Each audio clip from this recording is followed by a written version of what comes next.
নববীর মধ্যে ঘুমায় আছে। হঠাৎ করে পয়গম্বর দেখে কোত্থেকে যেন কান্নার আওয়াজ ভেসে আসে। এই কান্নার আওয়াজের কারণে পয়গম্বরের ঘুম ভেঙে যায়। পয়গম্বর হুজরা থেকে বের হয়ে চলে আসছে। কি ব্যাপার, এত রাত্রে কে কান্দে, এত রাত্রে কে কান্দে? গিয়ে দেখে আবু বকর রাদিয়াল্লাহু তাআলা আনহু চিল্লায় চিল্লায় কান্দে। নামাজ শেষে পয়গম্বর ডাকতে বলো, আবু বকর তুমি কেন রাতে ভাবে চিল্লায় চিল্লায় কান্না করো? আবু বকর ডাকতে বলো, পয়গম্বর আমি যখন নামাজের মধ্যে দাঁড়াইলাম, নামাজের মধ্যে দাঁড়াইয়া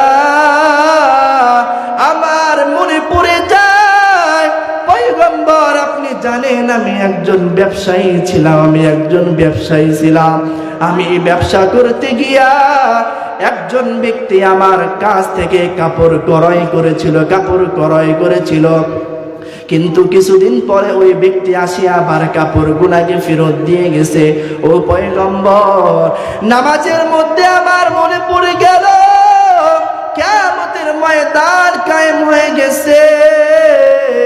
ও পয়গম্বর হিসাব নিকাশ চলতে চলতে আমার যখন হিসাবের সময় হয়ে যায়, ও পয়গম্বর আমি ভাবতে শুরু করলাম ব্যক্তি যেমন কাপড় ক্রয় করে আবার ফেরত দিয়ে দিয়েছে, এখন যদি আল্লাহ তাআলা আমার বিচার করতে গিয়ে বলে, ও আবু বকর আমি আল্লাহ বলেছিলাম ইন্নাল্লাহা আশতারা মিনাল মুমিনিন বিআন্না লাহুমুল জান্নাহ। ও আবু বকর তোমার জান ও মালের বিনিময়ে আমি আল্লাহ তোমাকে জান্নাত দিয়েছিলাম, কিন্তু তোমার এই জান আর মাল আমার পছন্দ হয় নাই। তোমার এই জান আর মাল তুমি ফিরাই নিয়ে যাও, আর জান্নাত আমার কাছে ফিরাই দাও। ও পয়গম্বর যখন আমার এই কথা মনে পড়ে যায়, পয়গম্বর কখন উচ্চ আওয়াজে চিল্লানি দিয়ে ফিরেছি, কখন আমি কান্না করে ফিরেছি পয়গম্বর আমি বুঝতে পারি নাই। ও পয়গম্বর আমার এই আওয়াজের কারণে আপনার ঘুম ভেঙে গেছে। যেই নরম দিলের মানুষ জান্নাতে ব্যক্তি সর্বপ্রথম জান্নাতে যাবে, এই ব্যক্তির দিলের ভিতরেও এমন ভয়। আর আমরা কত গুনাহ করি যে গুনাহের কোনো পরিমাণ নাই, এই গুনাহ করে এখন আমরা মনে করি কিছুই হবে না। ওই কবর সত্য, জান্নাত জাহান্নাম সত্য। আল্লাহ তাআলা বলে, ইয়া আইয়ুহাল্লাযীনা আমানুত্তাকুল্লাহা হাক্কা তুকাতিহি ওয়া লা তামুতুন্না ইল্লা ওয়া আনতুম মুসলিমুন। ও দুনিয়ার মানুষ, মুসলমান না হইয়া কবরের মধ্যে আসিও না, কারণ আল কবরু রাউযাতুম মিন রিয়াজিল জান্নাতি আও হুফরাতুম মিন হুফারিন নার। ও দুনিয়ার মানুষ, এই কবরটা হয়তো তোমার জন্য জান্নাতের টুকরা হবে অথবা জাহান্নামের গর্ত হবে। যদি কবরে আসতেই হয় নিজের গুনাহকে মাফ করাইয়া ইমানদার হয়ে কবরে আসো। আল্লাহ রাব্বুল আলামিন দুনিয়ায় থেকে আমাদের সমস্ত গুনাহকে মাফ করাই নিয়ে কবরে যাওয়ার তৌফিক দান করেন। সকলেই বলি আমিন। من يهده الله فلا مضل له ومن يضلله فلا هادي له ونشهد أن لا إله إلا الله وحده لا شريك له ونشهد أن سيدنا وسندنا وحبيبنا وطبيب قلوبنا ومولانا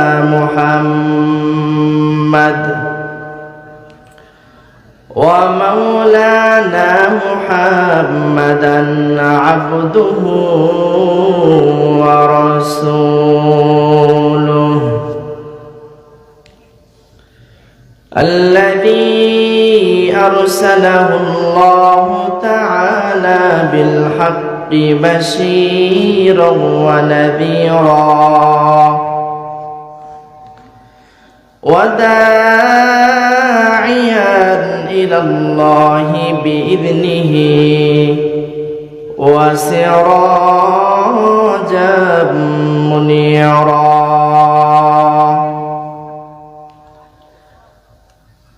أما بعد فقد قال الله تعالى في كلامه المجيد وفرقانه الحميد.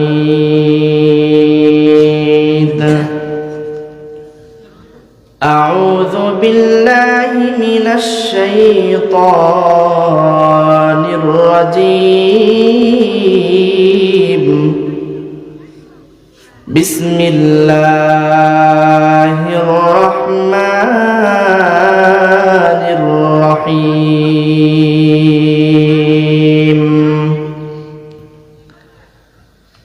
إن الذين آمنوا وعملوا الصالحات كانت لهم جنات الفردوس نزلا. وقال رسول الله صلى الله عليه وسلم: حب الدنيا رأس كل خطيئة. صدق الله مولانا العظيم وصدق رسوله النبي الكريم، ونحن على ذلك من الشاهدين والشاكرين والذاكرين، والحمد لله رب العالمين. رب اشرح لي صدري ويسر لي أمري واحلل عقدة من لساني يفقه قولي. سبحانك لا علم لنا إلا ما علمتنا إنك أنت العليم الحكيم. اللهم صل على روح محمد في الأرواح وعلى جسد محمد في الأجزاء وعلى قلب محمد في القلوب وعلى قبر محمد في القلوب.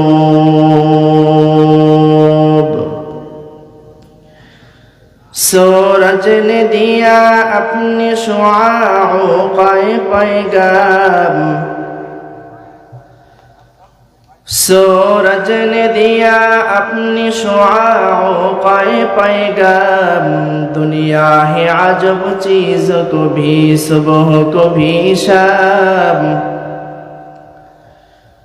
दुनिया है अजब चीज, को भी सुबह को भी शाम। तो दुनिया में हो दुनिया का तलबगार नहीं हो, तो दुनिया में हो दुनिया का तलबगार नहीं हो। बाजारों से गुजर हो खरीदार नहीं हो, बाजारों से गुजर हो खरीदार नहीं हो। उल्फत में बराबर के अफा हो के जफा हो, उल्फत में बराबर के अफा हो के जफा हो। हर चीज में लज्जत है अगर दिल में मजा हो,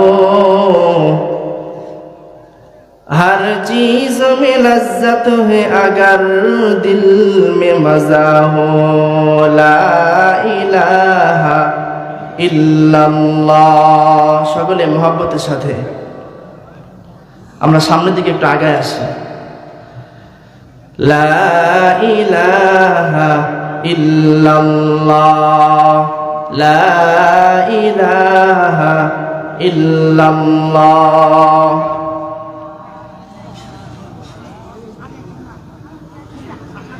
লা ইলাহা ইল্লাল্লাহ লা ইলাহা ইল্লাল্লাহ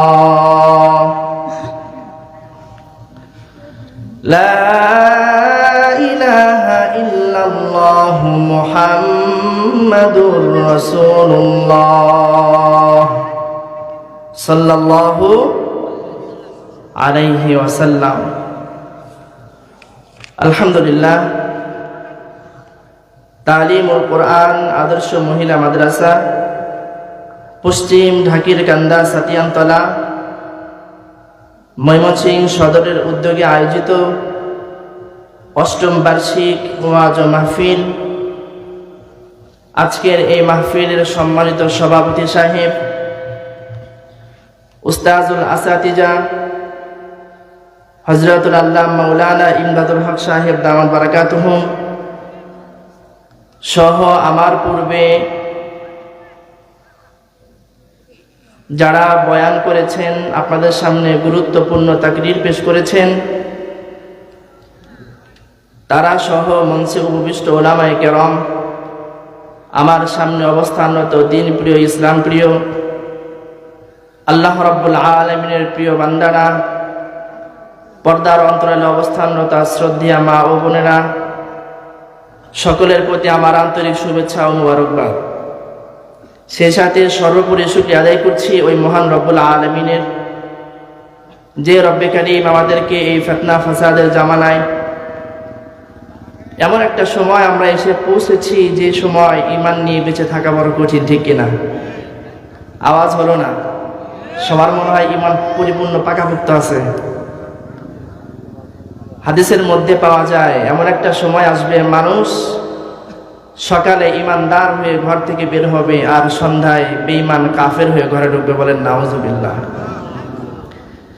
তো এমন একটা সময় আল্লাহ রাব্বুল আলামিন যে আমাদেরকে এই দ্বীনের জন্য কবুল করেছেন, খুশি না বেজার? আরো জোরে বলেন, খুশি না বেজার?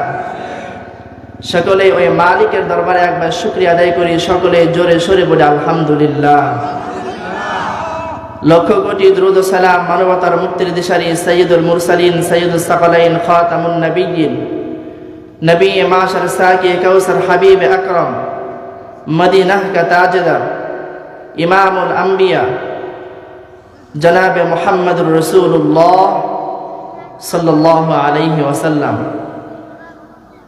সেই সাথে কৃতজ্ঞতা আদায় করছি যাদের অক্লান্ত পরিশ্রমের মাধ্যমে আজকে আমরা এত সুন্দর একটা আয়োজন পেয়েছি। তারা যদি চেষ্টা মেহনত না করতেন তাহলে এই আয়োজনটা আমাদের সামনে আসতো না। তো যে যেভাবে সাহায্য সহযোগিতা করেছেন, আল্লাহ রাব্বুল আলামিন প্রত্যেককে কবুল করেন, সকলে বলে আমিন। শুরুতে আপনাদের কাছে একটা প্রশ্ন করি, বলেন তো এই মজলিসে এসে কার কার ক্ষতি হয়েছে? কার কার ক্ষতি হয়েছে? হ্যাঁ, ক্ষতি হয়েছে। কাদের? যারা নাস্তিক মনা মানুষ, যাদের ভিতরে ঈমানের লেশ মাত্র নাই, যারা আলেমদেরকে দেখতে পারে না, যারা মাদ্রাসাকে দেখতে পারে না, যারা দ্বীনের কাজ দেখতে পারে না, তাদের বিশাল বড় ক্ষতি হয়ে গেছে। অনেকে আছে এই মাইকের আওয়াজ কিন্তু শুধুমাত্র ছাতিয়ানতলায় আছে এমনটা দূর থেকে দূরে চলে যাচ্ছে। অনেকে মনে করতেছে যে হুজুরদের খাইয়ে দিয়ে আর কোনো কাম নাই, কি একটা মজমা জমায়া বসে আমাদের ঘুম নষ্ট করতেছে, আছে কি না? কিন্তু হাদিস শরীফের মধ্যে পাওয়া যায়, হাদিসের ভাষায় পাওয়া যায়, পয়গম্বর বলেন যদি তোমরা গুনাহগার হও আর নিজের গুনাহকে মাফ করাইতে চাও, তাহলে যেই জায়গার মধ্যে কোরআন ও হাদিসের আলোচনা হয় ওই জায়গার মধ্যে বসে যাও। সুবহানাল্লাহ। এই মাহফিলে এসে আমাদের সর্বপ্রথম যে উপকারটা হয়েছে, এখানে বসছেন, বসার সাথে সাথে আমাদের আমলনামা থেকে সগীরা গুনাহগুলো মাফ হয়ে গেছে। সুবহানাল্লাহ। আরেকটা গুনাহ রয়েছে, যেই গুনাহ তওবা ছাড়া মাফ হয় না। সেই গুনাহের নাম কি বলেন তো? কবিরা গুনাহ। কি গুনাহ? এখন এই কবিরা গুনাহের মাফের একটা পদ্ধতি রয়েছে। কেউ যদি বিরক্ত না হয়ে শুধুমাত্র আল্লাহ তাআলার জন্য এই জায়গার মধ্যে বসে থেকে আখেরি মোনাজাত যে করান, বলেন তো সে তওবা করায় কিনা? তওবা করায় না? তো এই তওবা করে যদি আপনি দোয়া করে যাইতে পারেন, বসার দ্বারা সগীরা গুনাহ মাফ, আর দোয়া করে ইস্তেগফার পড়ে যাওয়ার দ্বারা কবিরা গুনাহগুলো মাফ। সুবহানাল্লাহ। তো এই সুসংবাদ যারা রাস্তাঘাটে ঘুরতেছে, মেলায় বসে বসে আড্ডা জমাইতেছে, তাদের জন্য তো এই সুসংবাদ নাকি? অনেকে মনে করতেছে যে মাইকের আওয়াজ তো সেই দূর থেকে দূর বাড়ি পর্যন্ত শোনা যায়, এত কষ্ট করে যাওয়ার কি দরকার আছে কি না? তারা কি এই পুরস্কারটা পাবে? পাবে না। আল্লাহ রাব্বুল আলামিন আমাদেরকে যে কবুল করেছেন, এই দ্বীনের মজমায় আসার তৌফিক দান করেছেন, আমি মনে করি এখন আমাদের জন্য শ্রেষ্ঠ নিয়ামত এইটাই। ঠিক কিনা? আপনার মতো আমার মতো হাজারো মানুষ এই মহল্লার মধ্যে আছেন। যদি আজকে এই জায়গায় একটা গানের কনসার্ট হইতো, যদি কোনো নর্তকী আনা হইতো, কোনো মেয়ে নিয়ে এসে যদি নাচা হইতো, তাহলে দেখতেন যে 2-3 দিন আগের থেকে টিকিট দিয়ে সিরিয়াল নেওয়া লাগতো কিনা? কিন্তু ভালো জিনিস কি সবার গ্রহণ করা সৌভাগ্য হয়? গ্রামের ভাষায় একটা কথা আছে, কথাটা বললে হয়তো অনেকের কষ্ট লাগবে, তবুও বলি। অনেকেই বলে কুকুরের পেটে ঘি সহ্য হয় না, বলে কিনা? এ কথা কি আপনারা শুনেছেন? হয়তো আপনাদের দিকে না, আমাদের ওইদিকে বলতে পারে। আবার এখানে আমরা যারা আসছি, এখানে কয়েকটা ভাগের মুসল্লি আছে। কেউ আসছে যে হুজুর তো সেই রাজবাড়ি থেকে আসতেছে, দেখে আসে হুজুরটা কেমন, তারা কণ্ঠ কেমন। আবার কেউ আসছে নিজেকে ইসলাহ করার জন্য, যে জীবনে অনেক ভুল করছে, আকাম অনেক করছে, যাই তওবা তিল্লাহ পড়ে আল্লাহর ওলি হয়ে আসে। আবার অনেকে আসছে ঘোরাফেরা করার জন্য, মজমা জমানোর জন্য। তো যে যে উদ্দেশ্যে আসুক, আমরা প্রত্যেকে আমলের নিয়তে বসতে পারবো না ইনশাআল্লাহ?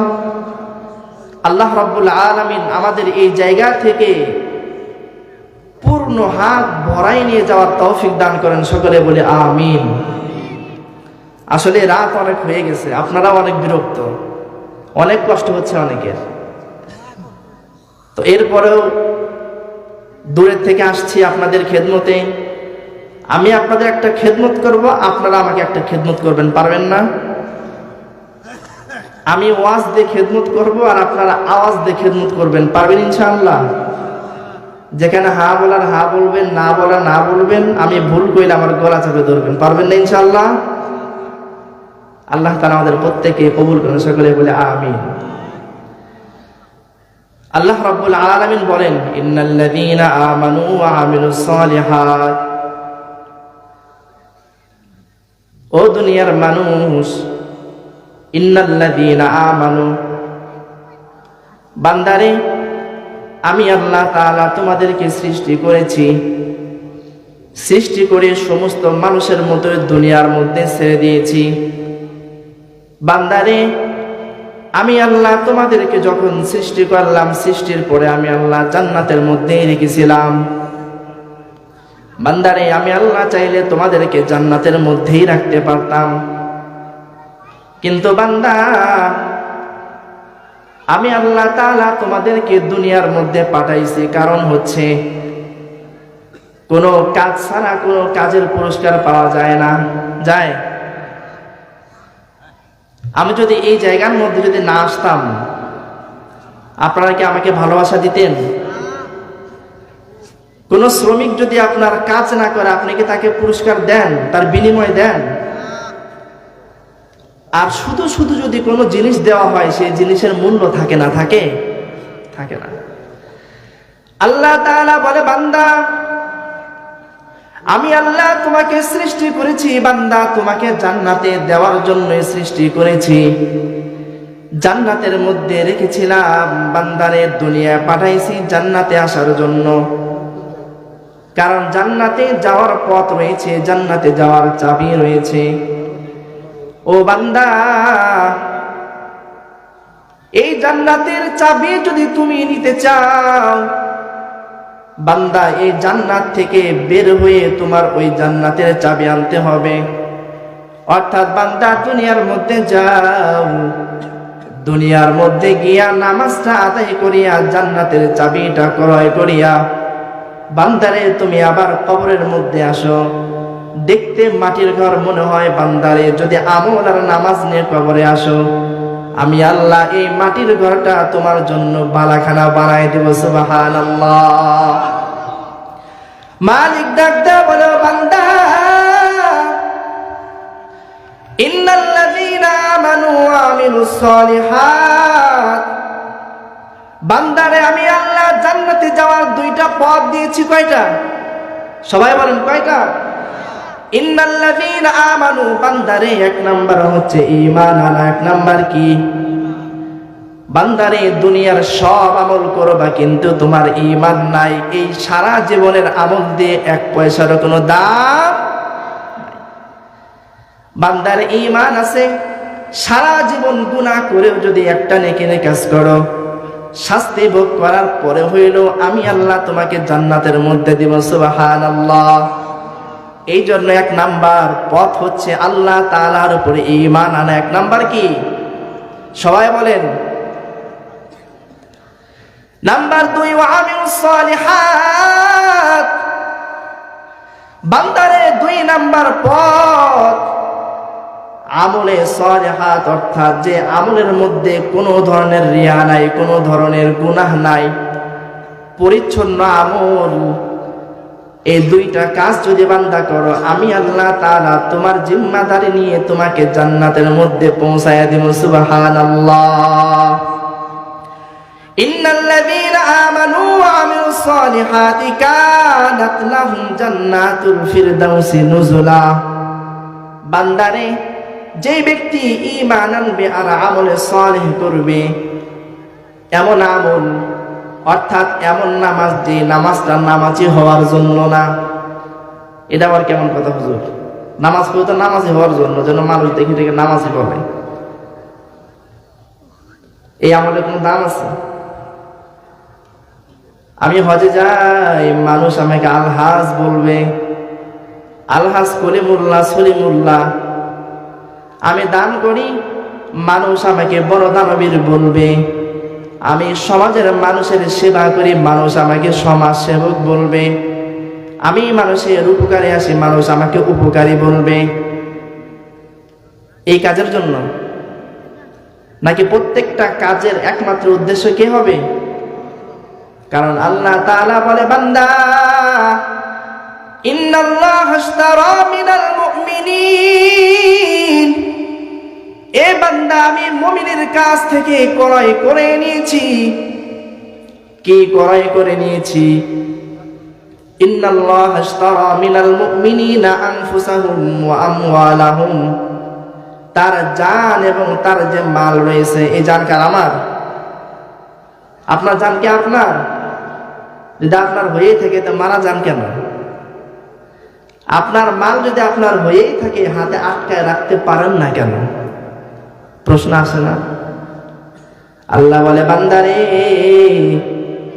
জান আমি আল্লাহ দিয়েছি, আমি আল্লাহ আবার নিয়েছি। মালও আমি আল্লাহ দিয়েছি, আমি আল্লাহ আবার নিয়েছি। কেন নিলাম আর কেন দিলাম? বান্দারে বিআন্না লাহুমুল জান্নাত, তোমাকে জান্নাত দেওয়ার জন্য। সুবহানাল্লাহ।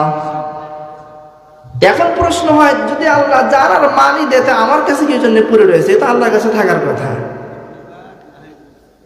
অনেক সময় আমরা দোকান থেকে অনেক জিনিস ক্রয় করি, ক্রয় করে দোকানদারের কাছে রেখে আসি না, যে আমি এটা নিলাম, টাকাও দিয়ে গেলাম, সবই করলাম, তুমি শুধু এটা কিছুদিনের জন্য কি করো, আমানত রাখো, জামানত রাখো, আমি কিছুদিন পরে এসে আবার কি করবো, নিয়ে যাব, তবে এটার জন্য কোনো ক্ষয়ক্ষতি না হয়। আল্লাহ তাআলা বলে, বান্দা যারও আমি দিলাম, মালও আমি দিলাম, তোর কাছে আবার আমারও স্বরূপ রেখে দিলাম। বান্দারে আমি শুধুমাত্র এইটাই দেখবো, আমার দেওয়া জান আর মাল কার রাস্তায় ব্যয় করো। যদি আমি আল্লাহর রাস্তায় ব্যয় করো, বান্দারে বিআন্না লাহুমুল জান্নাহ, জান্নাতের ওয়াদা করেছি আমি আল্লাহ, তোকে জান্নাতের মধ্যে ঢুকাই দেব। সুবহানাল্লাহ। মালিক ডাক দেয়া বলে, বান্দা এই দুনিয়ার মধ্যে যা কিছু দেখতে পাও, বান্দারে আসমান দেখতে পাও, জমিন দেখতে পাও, সূর্য দেখতে পাও, চন্দ্র দেখতে পাও, যা কিছু দেখতে পাও রে বান্দা, এ বান্দা আমার যত সৃষ্টি রয়েছে, বান্দা সব সৃষ্টিকে তোর জন্য সৃষ্টি করেছি। বান্দারে তোকে সৃষ্টি করেছি একমাত্র আমি আল্লাহর জন্য। সুবহানাল্লাহ। মালিক ডাকদা বলে, কুল ইয়া ইবাদিয়াল্লাযীনা আসরাফু আলা আনফুসিহিম লা তাকনাতু মির রাহমাতিল্লাহ। ও বান্দা, আমি আল্লাহ তাআলা তোকে গুনাহগার বলে ডাক দিতে পারতাম, বান্দারে আমি তোকে কাফের বলে, মুশরিক বলে ডাক দিতে পারতাম, কিন্তু বান্দা না না না, আমি আল্লাহ ডাক দিয়েছি, কুল ইয়া ইবাদি, বান্দারে তুই আমার বান্দা, আমার বান্দা মুহাব্বত করে বলেছি, শুধু বান্দা বলি নাই, শুধু বান্দা বলি নাই। যারা আলেম আছে তারা বুঝবে, ইবাদি মানে আমার বান্দা, আমার বান্দা। মালিক যখন বলে, সবার সামনে পরিচয় দেয় আমার গোলাম, তখন ওই গোলামের মর্যাদাটা বেড়ে যায়, বেড়ে যায় কিনা? আর মালিক যদি গোলামের পরিচয় না দেয়, গোলামের কোনো মূল্য আছে? বলেন তো, কোনো মূল্য আছে? মালিক ডাক দেয়া বলে, বান্দা কুল ইয়া ইবাদি, আমি আল্লাহ আমার বান্দা, আমার বান্দা, আমার বান্দা বলে ডাক দিয়েছি। তোমার মার কাছে যখন বলে এই ছেলেটা কার, এই মেয়েটা কার, মা বড় মুহাব্বত নিয়ে বলে আমার সন্তান, আমার ছেলে, আমার মেয়ে। বাবা বলে আমার ছেলে, আমার মেয়ে। দাদা দাদি বলে আমার নাতি, আমার নাতনি। এটা মুহাব্বতের ডাক কিনা? আর যদি বলে নাতি, ছেলে, এটা কি মুহাব্বত লাগে? যখন বলে ছেলেটা কি হয়, বুকের সাথে জড়ায় দেবে, বলে কি আমার মালিক, আমার ছেলে, আমার মেয়ে, বলে না? আপনারা বলেন কিনা? আপনাদের সন্তানদের বলেন না? আল্লাহ তাআলা বলে, বান্দা কুল ইয়া ইবাদি, ও পয়গম্বর দুনিয়ার মানুষদেরকে বলে দেন, কুল ইয়া ইবাদি, আমি আল্লাহর বান্দা।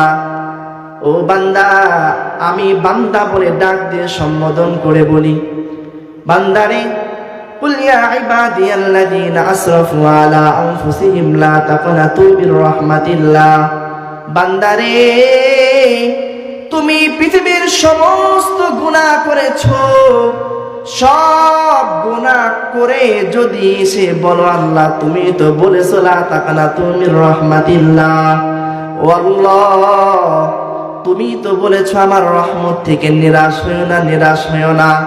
আল্লাহ রে, সব ভুল করেছি, ভুলকে স্বীকার করেছি, তোমার দরবারে চলে আসছি। আল্লাহ আমার জিন্দেগির সমস্ত গুনাহগুলোকে মাফ করে দাও। আল্লাহ তাআলা বলে, লা তাকনাতু মির রাহমাতিল্লাহ, ইন্নাল্লাহা ইয়াগফিরুয যুনুবা জামিআ, ইন্নাহু হুয়াল গফুরুর রহিম। আল্লাহ তাআলা বলে, বান্দা পৃথিবীর সব গুনাহ করে যখন আমাকে মালিক বলে স্বীকার করে আসছো, বান্দারে আমি আল্লাহ তাআলা তোর জীবনের সমস্ত গুনাহগুলোকে মাফ করে দিলাম। আল্লাহ তাআলা বলে, বান্দা দুনিয়ায় কেমন চলবি, কিভাবে চলবি, আমি আল্লাহ পথ দেখাই দিলাম।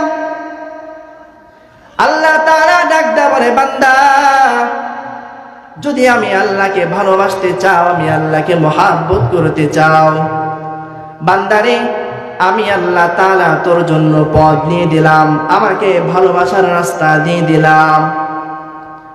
কুল ইন কুনতুম তুহিব্বুনাল্লাহ ফাত্তাবিউনি ইউহিব্বুকুমুল্লাহ। আমার পূর্বে হযরত এই আয়াতের সুন্দর ব্যাখ্যাগুলো করেছেন। এই আয়াতের মধ্যে আল্লাহ তাআলা বান্দাকে ভালোবাসার সহজ পথ দেখায় দেয়। বান্দারে দুনিয়ার মধ্যে তুমি যতই বলো নবীকে ভালোবাসি, আমি আল্লাহকে ভালোবাসি, কথার কোনো মূল্য নাই। হুজুর সুন্দর ব্যাখ্যা করেছেন কিনা? আল্লাহ তাআলা বলে, বান্দা এমন এক নবী তোর কাছে পাঠাইছি, যে নবী কথা বলে আমি আল্লাহ ওই কথাকে শরীয়ত বানায় দেই। সুবহানাল্লাহ। আমি এমন এক নবীর উম্মত বানাইছি রে বান্দা, যে নবী রাস্তা দিয়ে হেঁটে গেলে তার মাথার উপরে আমি আল্লাহ মেঘ দিয়ে ছায়া বানায় দিই। সুবহানাল্লাহ। আমি এমন এক নবীর উম্মত বানাইলাম, যে নবী রাস্তা দিয়ে হেঁটে গেলে গাছপালাগুলো নবীকে সম্মান জানায় সেজদা দিয়া। সুবহানাল্লাহ। এই নবীকে যদি চিনতে না পারি, কপাল পোড়া ছাড়া আর কিছুই না। আবু জাহেল একদিন পয়গম্বরকে ডাক দেয়া বলে, মুহাম্মদ শুনেছি তুমি নাকি আল্লাহ তাআলার নবী, শুনেছি তুমি নাকি আল্লাহ তাআলার রাসূল হয়েছো, তাহলে আমি তোমাকে পরীক্ষা করতে চাই। কারণ যারা আল্লাহ তাআলার প্রিয় বান্দা হয়, তারা যা চায় আল্লাহ তাআলা নাকি তাই করে দেয়। পরীক্ষা নিতে চায়। আবু জাহেল বলে, একদিন কা ওয়াকিআ আবু জাহেল নে কাহা, या रसूल अल्लाह कहो हाथ में अंदर किया, शोकों से पत्थर कहा ला इलाहा इल्लल्लाह। আবু জাহেল একদিন ডাক দেয়া বলো, ভাতিজা মুহাম্মদ আমার হাতের মধ্যে কি রয়েছে যদি বলতে পারো, আমি তোমার ধর্মটাকে কবুল করে নিব। ডাক দেয়া বলো, মুহাম্মদ একদিন কা ওয়াকিয়া, একদিনের ঘটনা। আবু জাহেল নে কাহা, আবু জাহেল বলল, একদিন কা ওয়াকিয়া। আবু জাহেল নে কাহা, ইয়া রাসূলুল্লাহ বলো, হে আল্লাহর নবী বলো, হাত মে আন্দর কি, আমার হাতের মধ্যে কি রয়েছে? আল্লাহু আকবার। পয়গম্বর ডাক দেয়া বলে, ও চাচা হাতের মধ্যে কি রয়েছে জিনিসটা কি আমি বলবো নাকি হাতের ভিতরের জিনিসটাই বলে দিবে? আল্লাহু আকবার। আবু জাহেল ডাক দেয়া বলে, মুহাম্মদ আমি তো চাইছিলাম তুমি বলো, তুমি বলো, তুমি বলো, কিন্তু যখন তুমি বলতেছো হাতের ভিতরের জিনিসটাই বলে দিবে, কেমন যেন আমরা সেমাই রান্না করলে সেমাইটা খাওয়া যায়, আর সেমাইয়ের ভিতরে যদি কিশমিশ দিয়ে দিই সেমাইয়ের স্বাদটা দ্বিগুণ বেড়ে যায়। ডাক দেয়া বলে, মুহাম্মদ আমি তো চাইছিলাম তুমি বলো, কিন্তু যখন বলতেছো হাতের ভিতরের জিনিসটাই বলে দিবে, তাহলে তো এর থেকে উত্তম আর কিছু হয় না। আল্লাহু আকবার। তখন পয়গম্বর হাতের ভিতরের দিকে ইশারা করে, আর সাথে সাথে শোকসে পাথর কাহা, হাতের ভিতরের থেকে ওই পাথরটা নবীর নবুয়তের সাক্ষী দেয়, বলে লা ইলাহা ইল্লাল্লাহ। এই কথা বলার পর আবু জাহেল ডাক দেয়া বলে, মুহাম্মদ আমি তো ভেবেছিলাম তুমি আল্লাহর নবী, কিন্তু এখন দেখি না তুমি হইলা বড় জাদুকর। আরো জোরে নাউজুবিল্লাহ। হিদায়াত যদি না থাকে কোত্থেকে আসবে? হাদিসের মধ্যে পাওয়া যায় আবু জাহেলের চেহারা আর নবীর চেহারা প্রায় সেম সেম ছিল, কিন্তু এর পরেও কপালে হেদায়েত নাই। হেদায়েত কি দুনিয়ার কোনো মানুষের হাতে আছে? কোন নবীর হাতে আছে? কোন রাসূলের হাতে আছে? কোন বক্তার হাতে আছে? পীরদের কাছে কিন্তু ঠিকই আছে, নাই মনে হয়। তাহলে পীররা স্লোগান দেয় কেন? নামাজ রোজার দরকার নাই, আসো সিজদা মারো, জান্নাতে চলে যাও। এরা বলে নামাজ রোজা লাগে না, সিজদাই দিলেই জান্নাত। আছে না নাই?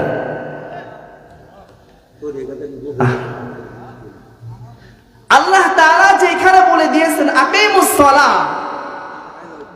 হাদিসের মধ্যে বলেছেন as-salatu মিফতাহুল জান্নাহ, আর তারা বলে নামাজ রোজা লাগে না, নামাজ রোজা ছাড়াই জান্নাত পাওয়া যায়, এত কষ্ট করার কি দরকার? এই শীতের ভিতরে ঠান্ডা পানি ধরে কেন ঠান্ডা লাগাইবা? হাদিসের মধ্যে পাওয়া যায় এই শীত হচ্ছে মুমিনের ইবাদতের বসন্তকাল। সুবহানাল্লাহ, আল্লাহু আকবার।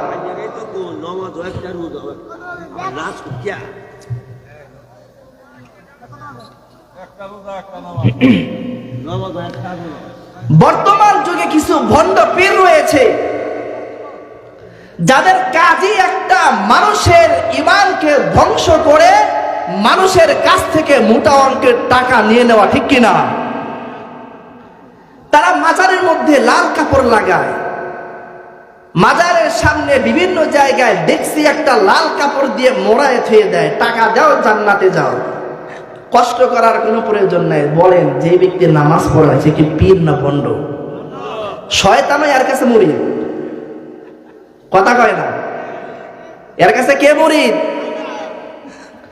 শয়তান দায়িত্ব নিছিল বান্দাকে জাহান্নামে নেওয়া। এখন শয়তান কয় কিরে, আমার থেকে তো মানুষের ভিতরে আরো বড় বড় শয়তান রয়েছে, আমি তো মানুষের সামনে যাইতেও পারি না, দেখা দিতেও পারি না, ধোঁকা দেওয়াটা তো কত কষ্ট হয়ে যায়। তো দুনিয়ার ভিতরে এমন কিছু মানুষ আছে যাদের কাছে আমার ব্যর্থ হয়ে মুরিদ হওয়া লাগে। নাউজুবিল্লাহ। বলেন তো মাজারে সিজদা দিলে ঈমান বেড়ে যায় না কমে যায়? ঈমান থাকেই না।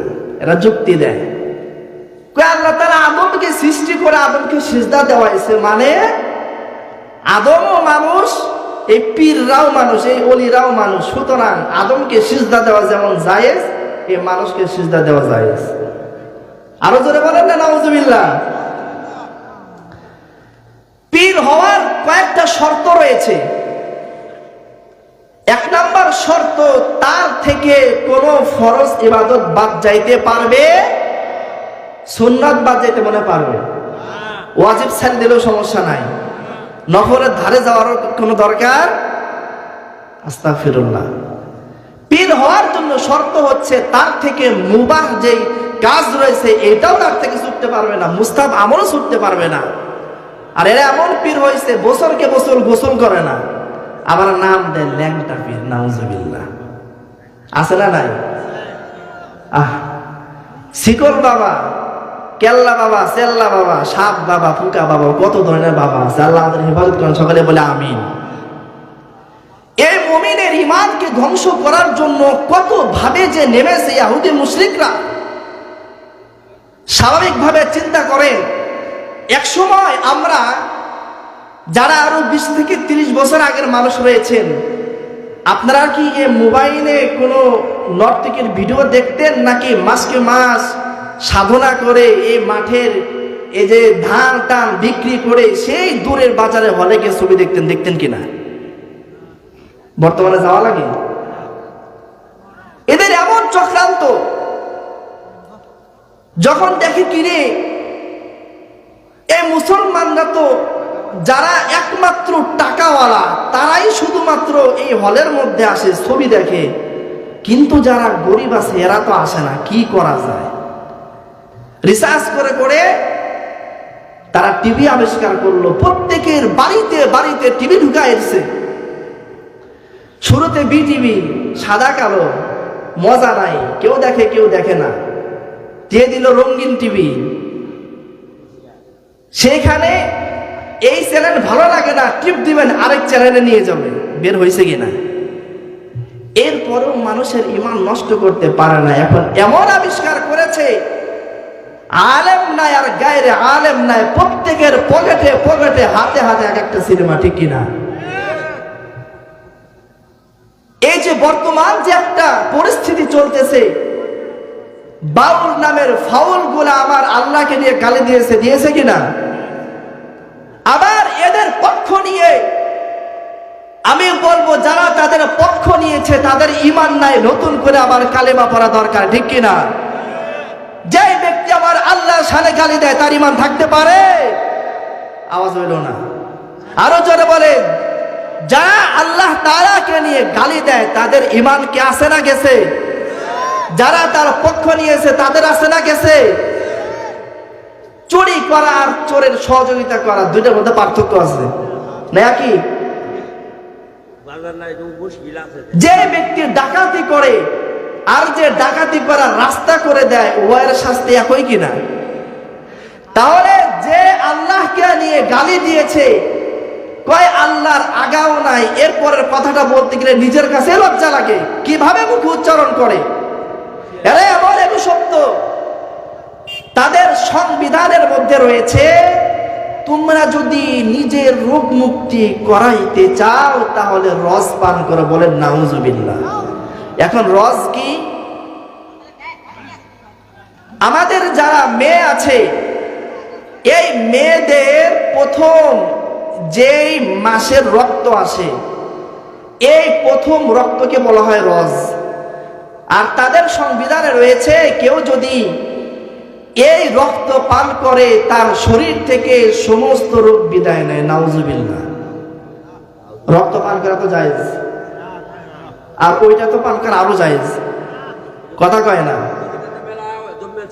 আল্লাহ তাদের তরিকার মধ্যে এই কয়েকদিন আগে একটা ভিডিও ভাইরাল হয়েছে, একজন সাধক নারী এসে বলতেছে তারা এত জঘন্য খারাপ, তাদের সাথে একসাথে বিছানায় না গেলে তারা আমাদেরকে মঞ্চে উঠতে দেয় না। নাউজুবিল্লাহ। আবার তাদের বিষয় ছাপাই গায়, তারা নয় ভুল করে ফেলেছে। আর মানে ভুল কিসে? যে আল্লাহর বিরুদ্ধে কথা বলবে তার গর্দানে জমিনে থাকতে পারে না, ঠিক কিনা। হযরত আবু বকর রাদিয়াল্লাহু তাআলা আনহু বড় গরম মানুষ না? এই গরম মানুষ কিনা? পয়গম্বর বলে এই উম্মতের মধ্যে সব থেকে নরম দিলের অধিকারী হচ্ছে হযরত আবু বকর। হযরত আবু বকর একদিন রাস্তা দিয়ে হেঁটে যায়, দেখে এক পাদ্রী আমার আল্লাহর শানে বেয়াদবি করেছে। ওই পাদ্রী বলতেছে, আল্লাহ তাআলা এই মানুষের টাকা পয়সা নিয়ে চলে, আল্লাহ তো গরিব। আল্লাহ কি গরিব? আল্লাহর ভান্ডারে কোনো কিছুর কমতি আছে? আমি আপনি চাইতে পারি না, নিতে পারি না, এই জন্য আমার আপনার মনে হয় যে নাই। যারা নিতে পেরেছে তারাই জানে একমাত্র আল্লাহর ভান্ডারে কি পরিমাণ আছে, ঠিক কিনা। আবু বকর রাদিয়াল্লাহু তাআলা আনহু রাস্তা দিয়ে হেঁটে যায়, পাদ্রী আল্লাহর শানে বেয়াদবি করেছে। আবু বকর রাদিয়াল্লাহু তাআলা আনহু নরম দিলের মানুষ, ওই ময়দানের মধ্যে ঢুকে গিয়েছে। তার সামনে হাজার হাজার মানুষ বসা, সরাসরি গিয়ে পাদ্রীর মুখের মধ্যে থাপ্পড় মেরে দিয়েছে। আল্লাহু আকবার। এই থাপ্পড় মারার পর পাদ্রী পয়গম্বরের দরবারে চলে গিয়েছে, গিয়ে বলে, ও মুহাম্মদ, তোমার সাথী আমার মুখের মধ্যে থাপ্পড় মেরেছে।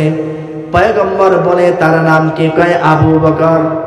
কয় তোমার হয়তো কোথাও ভুল হইতেছে, আবু বকর এমন কাজ করতো না, হয়তো ওমর মেরেছে। কে মেরেছে? হযরত ওমরে চিনেন? কেডা? যে ওমরের রায় পছন্দ হয় না, আল্লাহর রায় পছন্দ হয় না, আবু বকরের রায় পছন্দ হয় না, কয় দাঁড়া আমি বিচার করতেছি। ঘরের থেকে তরবারি নিয়ে এসে কল্লা ফিরাই দেখে, এইটাই তোর জন্য বিচার, ঠিক কিনা। পয়গম্বর ডাক দেয়া বলে, ও পাদ্রী, তুমি হয়তো ভুল করতেছো, আবু বকর থাপড় মারে নাই, ওমর থাপড় মেরেছে। কয় না না, আমি আপনার সাথী আবু বকরকে খুব ভালো করেই চিনি। এই আবু বকর আমাকে থাপড় মেরেছে। এই কথা বলার পর পয়গম্বর সাহাবী পাঠায়, যাও আবু বকরকে ডাক দিয়ে নিয়ে আসো, আবু বকরকে ডাক দিয়ে নিয়ে আসো। আবু বকরকে ডাক দিয়ে নিয়ে আসার পর ডাক দেয়া বলো, আবু বকর তুমি কি পাদ্রীর মুখের মধ্যে থাপড় মেরেছো? তখন আবু বকর রাদিয়াল্লাহু তাআলা আনহু ডাক দেয়া বলো, পয়গম্বর তিনি আল্লাহর শানের মধ্যে বেয়াদবি করেছে, আমি আর স্থির থাকতে পারি না, আমি তার মুখের মধ্যে থাপড় মেরে দিয়েছি। পাদ্রী ডাক দেয়া বলো, মুহাম্মদ আমি আল্লাহর শানে বেয়াদবি করি না। তখন পয়গম্বর বলে, ও আবু বকর তোমার সাক্ষী পেশ করো, তুমি যে থাপড় মারো নাই। তখন আবু বকর ডাক দেয়া বলো, পয়গম্বর ওই জায়গার মধ্যে আমি একাই ছিলাম, আমি ছাড়া আর কোনো ব্যক্তি ছিল না, আমি কিভাবে সাক্ষ্য প্রমাণ করব? তখন পয়গম্বর বিচার করেন, ও আবু বকর তুমি যেহেতু সাক্ষী দেখাইতে পারো নাই, ও আবু বকর তোমার এখন বিচার হবে। অর্থাৎ তুমি যেইভাবে পাদ্রীকে থাপড় মেরেছো, এইভাবে পাদ্রী আবার তোমাকে থাপড় মারবে। এই কথা বলার পর আল্লাহ রাব্বুল আলামিন জিবরাইলকে পাঠায় দেয়, ও জিবরাইল যাও আমার বন্ধুর প্রিয় সাথী বেইজ্জতি হইবে, লজ্জা পাইবে, এটা আমি সহ্য করতে পারি না। আল্লাহ তাআলা নিজে সাক্ষী হইয়া পয়গম্বরের কাছে জিবরাইল পাঠাইয়া এই পাদ্রী বেয়াদবির সাক্ষী প্রমাণ করেছে। জোরে বলুন আল্লাহু আকবার। এই আবু বকর কেমন মানুষ! পয়গম্বর একদিন মসজিদে নববীর মধ্যে ঘুমায় আছে, হঠাৎ করে পয়গম্বর দেখে কোত্থেকে যেন কান্নার আওয়াজ ভেসে আসে। এই কান্নার আওয়াজের কারণে পয়গম্বরের ঘুম ভেঙে যায়। পয়গম্বর হুজরা থেকে বের হয়ে চলে আসছে। কি ব্যাপার, এত রাত্রে কে কান্দে? গিয়ে দেখে আবু বকর রাদিয়াল্লাহু তাআলা আনহু চিল্লায় কান্দে। নামাজ শেষে পয়গম্বর ডাকদা বলো, আবু বকর তুমি কেন রাতে ভাবে চিল্লায় কান্না করো?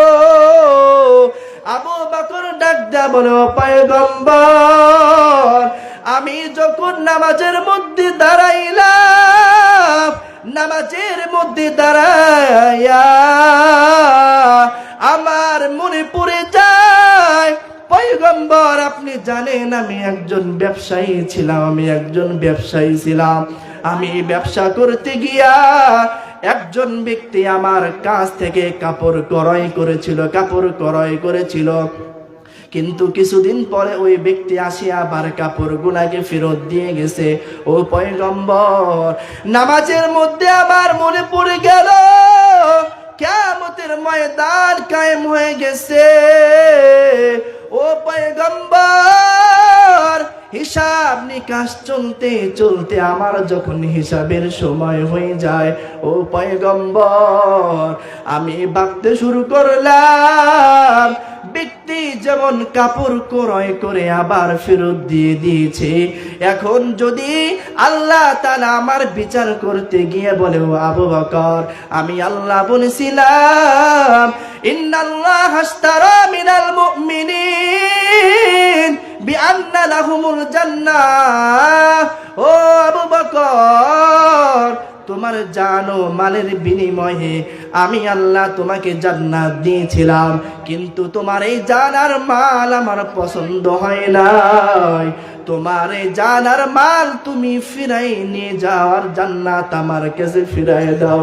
ও পয়গম্বর যখন আমার এই কথা মনে পড়ে যায়, পয়গম্বর কখন উচ্চ আওয়াজে চিল্লানি দিয়ে ফিরেছি, কখন আমি কান্না করে ফিরেছি পয়গম্বর আমি বুঝতে পারি নাই। ও পয়গম্বর, আমার এই আওয়াজের কারণে আপনার ঘুম ভেঙে গেছে। যেই নরম দিলের মানুষ জান্নাতি ব্যক্তি সর্বপ্রথম জান্নাতে যাবে, এই ব্যক্তির দিলের ভিতরেও এমন ভয়। আর আমরা কত গুনাহ করি যে গুনাহের কোনো পরিমাণ নাই। এই গুনাহ করে এখনো আমরা মনে করি কিছুই হবে না, কিছুই হবে না। ওই কবর সত্য, জান্নাত জাহান্নাম সত্য। আল্লাহ তাআলা বলে, ইয়া আইয়ুহাল্লাযীনা আমানুত্তাকুল্লাহা হাক্কা তুকাতিহি ওয়া লা তামুতুন্না ইল্লা ওয়া আনতুম মুসলিমুন। ও দুনিয়ার মানুষ, মুসলমান না হইয়া কবরের মধ্যে আসিও না, কারণ আল কবরু রাউযাতুম মিন রিয়াজিল জান্নাতি আও হুফরাতুম মিন হুফারিন নার। ও দুনিয়ার মানুষ, এই কবরটা হয়তো তোমার জন্য জান্নাতের টুকরা হবে অথবা জাহান্নামের গর্ত হবে। যদি কবরে আসতেই হয়, নিজের গুনাহকে মাফ করাইয়া ইমানদার হয়ে কবরে আসো। আল্লাহ রাব্বুল আলামিন দুনিয়ায় থেকে আমাদের সমস্ত গুনাহকে মাফ করাই নিয়ে কবরে যাওয়ার তৌফিক দান করেন। সকলেই বলি আমিন। আল্লাহ রাব্বুল আলামিন যে কথাগুলো বলার তৌফিক দিয়েছেন, সর্বপ্রথম আমাকে আমল, এরপরে সবাই মিলে আমল করে হাতে হাত রেখে জান্নাতে যাওয়ার তৌফিক দান করেন। সকলেই বলে আমিন। ওয়া আখিরু দাওয়ানা আলহামদুলিল্লাহি রাব্বিল আলামিন। অনেক রাত হয়ে গেছে, আপনারা প্রত্যেকেই মাহফিল শেষ করে দোয়া করে যাবেন তো ইনশাআল্লাহ। সকলে ওয়াদা করেন যাবেন তো ইনশাআল্লাহ। বসেছি, সগীরা গুনাহ মাফ, দোয়া করে কবিরা গুনাহ মাফ করে যাব ইনশাআল্লাহ। আল্লাহ তাআলা আমাদের বক্তা শ্রোতা প্রত্যেককে কবুল করেন। সকলে বলে আমিন। ওয়া আখিরু দাওয়ানা আলহামদুলিল্লাহি রাব্বিল আলামিন। আসসালামু আলাইকুম ওয়া রাহমাতুল্লাহি ওয়া বারাকাতুহু।